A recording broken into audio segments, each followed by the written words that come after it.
Welcome to The Explainer. Today, we're diving into a colossal battle that's been raging for billions of years. It's a tale of two forces, one from deep inside the Earth and one on its surface, that are in a constant struggle to shape the very world we live in. So let's kick things off with a quick question for you. Right now, as you're sitting there, do you think the ground beneath your feet is perfectly stationary? Well, you might be surprised to hear this, but the answer is a definite no. Our planet's entire surface, we're talking continents, ocean floors, the whole shebang, is broken up into these massive plates.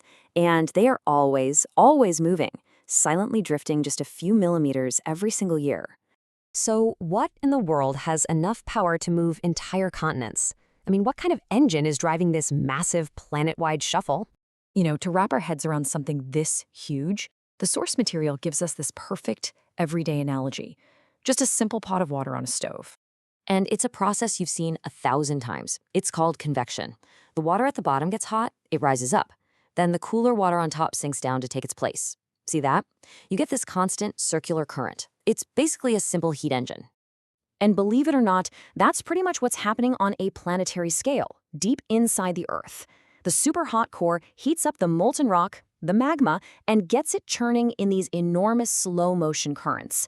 And it's these currents that are literally dragging those massive plates along for the ride. So when you get right down to it, every single change on our planet's surface is because of this constant push and pull between two types of forces. You've got endogenic forces, that means from the inside. They're the builders. They're often fast and sudden. Then you have exogenic forces from the outside, and they're the sculptors.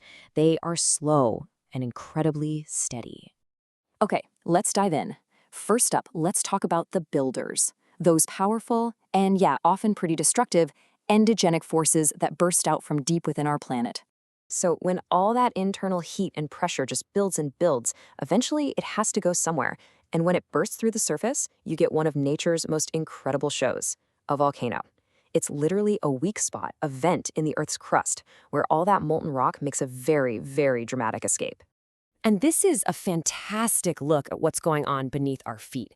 You can actually see the magma chamber, right? That's where all the molten rock pools up. And then it travels up through that vent to erupt as lava, gas, and ash. It's just amazing. But not all of these sun movements are about fire and lava. The most common way we feel those plates grinding against each other is an earthquake. And this is a force that can cause just unbelievable destruction, like you see here after the 2001 quake in Bhuj, India. And that earthquake, it was a major one, a 6.9 on the Richter scale. Now here's the thing about that scale. It's not like inches or pounds. Each whole number is a tenfold increase in power. So a 6.9 isn't just a little bit stronger than a 5.9. No way. It releases over 30 times more energy. I mean, that is just an incredible amount of force to unleash. So when it comes down to it, that's all an earthquake is. It's the vibration we feel when those huge continent-sized plates shift, get stuck on each other, and then snap. They suddenly release all that pent-up energy. The entire planet literally shudders. And here's why this science really, really matters. We can't stop earthquakes, but we can absolutely prepare for them. Just knowing the simple stuff, like where to take shelter, under a sturdy table or against an inside wall, and what to stay away from, like windows that can shatter. I mean, that knowledge can literally save your life. All right, so we've met the builders, the loud, dramatic forces from within. Now let's shift gears and look at the sculptors. These are the slow, patient, and absolutely relentless exogenic forces working away on the surface. And the main tool in their toolbox? It's a process called erosion. It's really just the wearing down of the landscape, breaking off little bits of rock and soil, and moving them somewhere else. And its agents are things you see every day: water, wind, and ice. You can see this story play out perfectly along any rocky coast. The waves just batter the cliffs day in, day out. First, they carve out a little sea cave, but they don't stop. Over centuries, they might punch all the way through, and boom, you have a sea arch. And then, when the top of that arch finally collapses, all that's left is a lonely pillar of rock called a stack. It's erosion in action. And rivers? Wow. Rivers are another unbelievably powerful force of erosion. The constant force of all that moving water can carve out gigantic valleys and create stunning features like Niagara Falls. What you're seeing there is the river flowing over a tough layer of rock and just eating away at the softer rock underneath it. And you absolutely cannot underestimate the power of ice. We're talking about glaciers, these enormous, slow-motion rivers of ice. They act like giant bulldozers, just scraping away everything in their path, soil, boulders, you name it. They literally carve out U-shaped valleys and reshape entire mountain ranges. Then you go to the world's great deserts, and it's the wind that takes over as the master sculptor.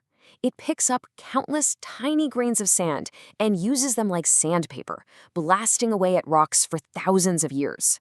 And then, when the wind finally settles down, it drops all that sand, building these immense, beautiful, rolling landscapes of dunes. Okay, so you've got the builders from inside and the sculptors on the surface. What does this endless tug of war actually mean for our planet? Well, it means our world is locked in this incredible, endless cycle. The endogenic forces, the builders, they push up mountains, they create new islands with volcanoes, but the very second they do, the exogenic forces, the sculptors, get to work. That brand new volcanic island is immediately battered by waves. That freshly risen mountain range is instantly attacked by wind and ice. It's like one force provides the raw block of marble and the other patiently carves the statue. So this beautiful, dynamic balance between violent creation and patient destruction means our world is never, ever finished. It's always a work in progress, a masterpiece that's being painted and erased all at the same time. And that leaves us with one last big question to think about. If our Earth is a masterpiece that's never finished, what new and incredible shapes will it have 1,000,000 years from now?